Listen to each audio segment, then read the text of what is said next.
Kinumpirma ng QCPD na expired na ang lisensya ng baril na nakumpiska kay Police Lieutenant Colonel Mark Julio Abong nang maaresto ito sa isang bar sa Quezon City noong linggo ng madaling araw. Hiniling na rin nila sa PNP Firearms and Explosives Office na kanselahin ang lisensya ng iba pang baril ng nasabing opisyal. Ang detalye sa report ni Mar Gabriel. Walang puwang sa ating lungsod ang mga mapang-abuso. Makakaasa kayo na ang buong Quezon City Government ay nasa likod ninyo tungo sa mithiing gawing mas ligtas ang ating mga komunidad. Makahulugan ang mga pahayag na yan ni Quezon City Mayor Joy Belmonte sa selebrasyon ng ika-84 na taong anibersaryo ng Quezon City Police District. Matatanda ang naakusahan ng pagprotekta sa mga kabaro ang QCPD kamakailan dahil sa road rage case na kinasangkutan ng dating pulis na si Wilfredo Gonzales.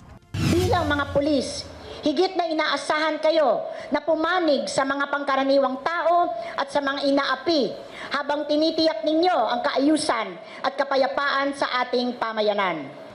Nais kong bigyan diin, hindi kayo protektor ng mga may kapangyarihan, kundi kakampi ng mga nangangailangan.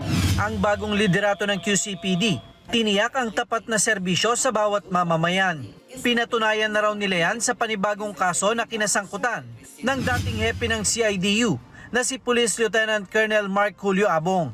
Linggo ng madaling araw nang damputin ng mga tauhan ng QCPD si Abong matapos nitong manutok at magpaputok ng baril sa isang bar sa Scout Ralio sa Quezon City.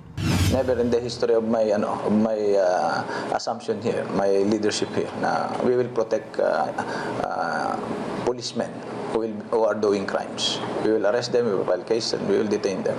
Sinampahan na siya ng kasong illegal discharge of firearms, alarm scandal, at paglabag sa firearms and ammunition law, kaugnay sa umiiral na gun ban. Nakumpiska rin kay Abong ang isang Glock 40 pistol na pasuna ang rehistro. Sa isinagawang ballistic examination, nagtugma ito sa 2 basyo ng bala na na-recover sa crime scene. Hiniling na ng QCPD sa PNP Firearms and Explosives Office na kansilahin ang lisensya ng 3 baril na nakarehistro kay Abong.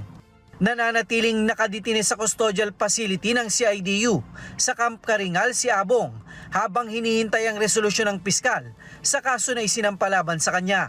Mar Gabriel, para sa Mata ng Agila. Matatag, matapang, matapat.